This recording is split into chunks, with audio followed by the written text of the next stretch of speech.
O yung vice presidente mga kababayan, pati yung mga past presidents, sinibak na ng ating Pangulong Bongbong Marcos as member ng National Security Council. Rimati na po si Sara Duterte, pati si Digong, mga kababayan, and the rest of the past presidents po, na dati member sila ng National Security Council. Hindi na sila member ngayon, sinibak na ng ating Pangulong Bongbong Marcos. Nagpalabas mga kababayan ngayon lang ang balita mga kababayan. Pero yung executive order, noong December 30 pinirmahan ng ating Pangulong Bongbong Marcos na tumatanggal po sa Vice Presidente and past presidents bilang member ng National Security Council.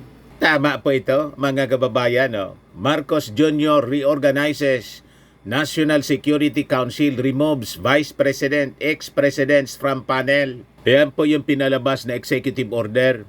Executive Order number 81, reorganizing the National Security Council. Very bright po yung ating Pangulong Bongbong Marcos. So tama po ito mga kababayan. But before natin pag-usapan, click subscribe muna dito sa ating YouTube channel and hit the notification bell para lagi po kayong updated sa mga kaganapan dito sa ating bansa. Like and share na rin po ninyo ng ating video at huwag na rin po ninyo na skip yung ating mga commercial ads para tuloy-tuloy lang ang pag-unlad ng Bagong Pilipinas. Itong ating programa mga kababayan, atid sa inyo nitong ating mga sponsors. Firmax Firming and Lifting Cream. Pinapay po sa mga pulses in affected area. Mainam po ito sa mga pains at paninigas ng mga kaso-kasuan. Ito sa mukha naman yung application, anti-aging, Automax po siya. Ito ay Glow 60 mga kababayan. Whitening po siya. Made in South Korea. Ito naman po, Nengxia Red Mix Fruit Drink. Gawa po siya sa goji berry. May anti-cancer properties po siya. At sa mga naghanap po ng malinis and spacious fitness gym, pumunta lang po kayo sa aming Colossal Fitness Gym. May Grab car rental din po kami. At bills payment po sa aming office. At saka sa mga mahilig po sa mga imported bags, manood po kayo sa live selling ni Madam Aileen Rosales sa kanyang Aileen Closet po. Pati mga shoes, ito yung kanya po. Ito yung kanyang page. Kita ninyo, napakagandang mga online selling po siya. Si Madam Aileen Rosales. Cellphone number niya po, 773-798-7816. Balik tayo mga kababayan dito sa ating pinag-uusapan. Ang pagtanggal po sa Vice Presidente and ex-presidents as member ng National Security Council. So sabi natin, tama po itong naging aksyon ng ating Pangulong Bongbong Marcos. Kasi unang-una, ang Vice Presidente po at yung dating Presidente, at least yung Presidente po, nilalagay po sa alanganin po ang national security. Alam na ninyo kung bakit, mga kababayan. Iba yung alliance, ibang interest po ang pinaglilingkuran ng mag-ama. At matatandaan mga kababayan, noong isang taon, November, nagreklamo si Sara Duterte. Kini-question si National Security Advisor, Eduardo Año, kung bakit daw siya hindi man lang iniimbita as member ng National Security Council. Ito po, Sara Duterte asked Año, why have I not been invited to an NEC meeting? Di daw siya iniimbita. Malamang sa malamang mga kababayan, ito yung nag-trigger kung bakit mga kababayan nagpalabas ng executive order yung ating Pangulo. Natanggal na yung Vice Presidente and past presidents as member ng National Security Council. I-treat sila mga kababayan sa national security. Di ba? Kaya tama itong naging desisyon ng ating Pangulong Bongbong Marcos. Nagpalabas siya ng Executive Order number 81. Ayan po, sabi dito sa report ng ABS-CBN, the Philippine Vice President and former presidents are no longer members of the National Security Council following a reorganization ordered by President Ferdinand Marcos Jr. earlier this week to ensure that the body could adapt to evolving challenges. Executive Order number 81 noted the need to guarantee that the National Security Council remains a resilient national security institution capable of adapting to evolving challenges and opportunities both domestically and internationally, and to ensure that its council members uphold and protect national security and sovereignty. Malinaw po. Dapat ang member ng National Security Council niya upholds national security and sovereignty. So alam na natin, yung mga past presidents po, other than Digong, at yung mga vice presidente other than Sara Duterte, hindi po kinokompromiso ang national security and sovereignty ng ating bansa. May totoo silang pagmamahal kasi sa ating bayan kahit minsan hindi nila kasundo sa prinsipyo at paniniwala ang sitting president. Pero never nila na ibibinta ang ating bansa. Ngayon, tinanggal ang vice presidente at ex-presidents. Kung saan ang vice presidente si Sara Duterte at yung ex-president, immediate ex-president po, si Digong. Pero may iba pang ex-president po, pero hindi maingay. Nabuhay pa si Erap Estrada. Ngayon man lang po, ginawa mga kababayan ng isang sitting president na tanggalin ang ex-president at ang vice-presidente. Malinaw ang mensahe, mga kababayan. Iyan po, members, to ensure that its council members uphold and protect national security and sovereignty, thereby fostering an environment conducive to effective governance and stability. Madaling sabi, threat to sovereignty and national security, si Sara Duterte at ang kanyang tatay. Kaya ginawa itong executive order, mga kababayan, ng ating Pangulong Bongbong Marcos. Tama pa ang ating mga analysis? Malinaw po sa executive order. So sabi dito sa balita, under the executive order signed last December 30, 2024 and released to media ngayong araw na to, the National Security Council shall now be composed of the following. Ang presidente as chairperson at ang mga kasama, mga members po, yung Senate President, Speaker of the House, yung Senate President pro tempore, tatlong mga deputy speakers to be designated by the Speaker, majority floor leader ng Senado, majority floor leader ng House, minority floor leader ng Senado, minority floor leader ng House, chairperson ng Senate Committee on Foreign Relations, chairperson ng Senate Committee on National Defense and Security, chairperson ng Senate Committee on Public Order and Dangerous Drugs, chairperson Committee on Foreign Affairs, chairperson House Committee on National Defense and Security, chairperson House Committee on Public Order and Safety, executive secretary, National Security Advisor, secretary ng Department of Foreign Affairs, secretary ng Department of Justice, secretary ng Department of National Defense, secretary ng Department of Interior and Local Government, secretary ng Department of Labor and Employment, Chief Presidential Legal Counsel, secretary ng Presidential Communications Office, head ng Presidential Legislative Liaison Office, other government officials and private citizens as the President may be or may appoint or designate from time to time. Meanwhile, sabi diyan, the Director General ng National Intelligence Coordinating Agency, the Chief of Staff ng Armed Forces of the Philippines, the Chief of the Philippine National Police, and the Director of the National Bureau of Investigation shall attend the meetings of the Council as may be necessary to advise and assist in its deliberations. The Governor of the Bangko Sentral ng Pilipinas may also be invited to participate in the National Security Council. Sabi po sa executive order. The Executive Committee of the NSE was also reorganized and is now composed of the following members. Yung Presidente as Chairperson, Executive Secretary, Senate President or his representative, Speaker of the House of Representatives or his representatives, National Security Advisor, Secretary ng Department of Foreign Affairs, Secretary ng Department of Justice, Secretary ng Department of National Defense, Secretary ng Department of Interior and Local Government, other members or advisors as the President may designate from time to time. So makikita ninyo, talagang sininggle out ng ating Pangulong Bongbong yung Vice Presidente and ex-presidents. Malinaw mga kababayan, walang tiwala, totally walang tiwala ang ating Pangulong Bongbong Marcos sa Vice Presidente at sa dating mga presidente. Damay dito pati si Erap.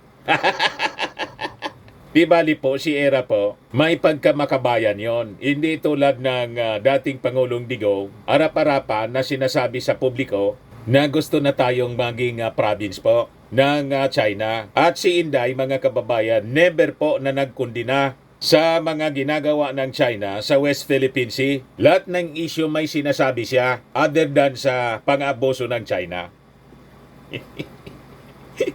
You see po? So ito malinaw na in response sa naging demand ni Sara, nabigyan siya ng minutes of the meeting within 24 hours. Notarized. Makita niya hindi ako imbitado sa mga meetings ng National Security Council. Yan yung sabi niya po nung November. Yan si Sara. VP Sara question NSC demands meeting notes. Yan Bigyan daw siya ng notarized copies of the minutes of its meetings and an explanation within 24 hours as to why she as Vice President is not a member of the National Council of the Council, or why if she is a member, she has not given invited to the Council's meetings. Siguro inihinga ng paliwanag ni Xi Jinping. Kaya nagdidemand mga kababayan, dapat niya notarize. Sabi dito sa balita, Duterte criticized the National Security Council in response to the statement made by National Security Advisor Eduardo Año, who said that threats to the President are a matter of national security. This followed her remark threatening to have President Ferdinand Marcos Jr. and First Lady Lisa Marcos killed, which she claimed was maliciously taken out of logical context. Sabi ni Sara Duterte, national security pertains anya to the protection of our sovereignty, the safety of the Filipino population, and the preservation of our democratic institutions. The function of the National Security Council is confined to the formulation of policies in furtherance of such pursuits. She also requested a copy of the notices of meetings along with proof of service and notarized minutes of meetings where a resolution was adopted to consider the remarks made by a Vice President against a President as a national security concern. Additionally, she asked for a request to present to the Council the threats against the Vice President, the Office of the Vice President, institution and its personnel to be included in the agenda of the next Council meeting.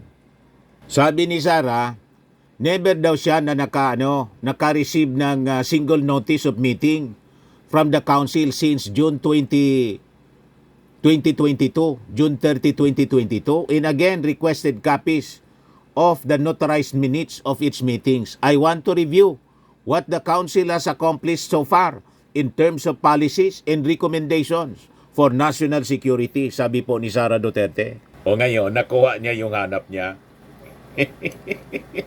Ang sagot ng ating Pangulong Bongbong Marcos, siyempre, yung sulat ni Sara sa National Security Advisor kay Secretary Anyo, nakarating siyempre sa ating Pangulong Bongbong Marcos. Ganun pala niya ha? Masyado kang nagmamagaling. Tanggal ka ngayon, pati yung tatay mo. Damay, lahat ng past presidents at mga vice presidente, hindi na member ng National Security Council. Tama lang po, mga kababayan. Kaya tingin ko mga kababayan, ang susunod po na tatama kay Sara Duterte, yung fourth impeachment. Matapos siya na masibak Sinibak na talaga po as member ng National Security Council yung Vice Presidente. Ang susunod po, yung fourth impeachment na ang sabi, ang mag-i-endorse yung mga majority members ng Congress. Malamang yung ating Pangulo, hindi na po kikibo. Once in-endorse yun ng majority members, hindi na niya kukontrahin yung impeachment proceedings, impeachment complaint laban sa Vice Presidente. Ayan ang latest ngayon sa Manila Bulletin. No? Impeachment move versus VP Sara gaining ground in House with impending majority support. Ayan, no? The move to impeach Vice President Sara Duterte is gaining traction in the House of Representatives based on the latest remarks ni House Secretary General Reginald Velasco. Sabi diyan, in a message to reporters, Velasco said that a group of congressmen from the majority bloc na po intend to endorse at least one of the filed impeachment complaints against the Vice President. Some members of the House have told me in confidence that they are thinking of endorsing one of the 3 impeachment complaints filed earlier or another complaint. So it is gaining traction, mga kababayan. At sabi nga natin, pag ma-file ang 4th impeachment complaint, malamang ito ay diretso na po sa Senado. Pipirma na po ang 1/3 sa members ng Congress from the majority bloc ng Kongreso. At pag halimbawa in-endorse siya ng majority ng members ng Congress, malamang yung majority sa mga senador nagapang na. Tama ba? Nagapang na para i-convict mga kababayan si Sara Duterte. Kasi malinaw naman po ang culpable violation of the Constitution and betrayal of public trust na nagawa ng Vice Presidente. She is unfit to hold any public office sa kanya pong pag-uugali. Kitang-kita po, mga kababayan, kahit hindi na dumaan sa impeachment trial, kondinado na siya ng ating mga mamamayang Filipino. Pag hindi kinonvict ng mga senador, kumampi kay Sara Duterte, ang mga senador ang magiging kondinado. Tatanggalin natin yung mga senador come sa eleksyon. Sila, mga kababayan, ang ating kakastiguhin. Tama ba? Tatablahin natin ang lahat ng mga senador na kakampi ni Digong at ni Sara Duterte. Sa mga naghanap ng malinis and spacious fitness gym, pumunta lang po kayo sa aming Colossal Fitness Gym. We also offer Grab Car Rental with our brand new 2023 model ng Toyota Innova. We also accept booking for those who are planning to travel via PAL, Cebu Pacific, and other airline companies, local and international, and bills payment for Meralco Bills, PLDT, Aleco Bills, etc. Ang Colossal Fitness Gym is located at 3rd floor Security Bank Building, Landco Business Park, Legazpi City, Albay. For inquiries, look for Chilon Maravillas. Contact number 0966-802-0949. Yan yung aming Innova. Lagi na pong matao sa amin. Pati mga foreigners po, tingnan ninyo, mga British tourists sila. Ang lalaki ng katawan na, mga kababayan, nag-gym sa amin. Ito naman po, Indian National. Ito mga mga European sila. Ito naman yung bago naming product na binibenta online, Eye Glow Serum. Whitening po siya galing sa South Korea. Tingnan ninyo yung epekto sa aking anak na architect entrepreneur, Riz Maravillas. For inquiries, look for Riz Maravillas on FB. Ito naman po, Firmax Framing and Lifting Cream. Pinapahid po ito sa mga pulses and affected area. Mainam po ito sa mga pains at paninigas na mga kaso-kasuan. Ito po, Automax Radiant Serum. Sa mukha naman yung application. Anti-aging po siya. You will look 10 years younger than your age. Sa mga cancer patients naman po, baka lang gusto ninyo itong itry. Nengxia Red Mix Fruit Drink. Hindi man po siya gamot, food supplement siya. Kaya lang, gawa siya mga kababayan sa goji berry. Yung goji berry may anti-cancer properties. Yung mga inquiries ninyo, dumiritso na lang kayo sa aming messenger sa Facebook para masagot namin agad. Ayos po, ako po si Dante Maravillas. Bye-bye. God bless.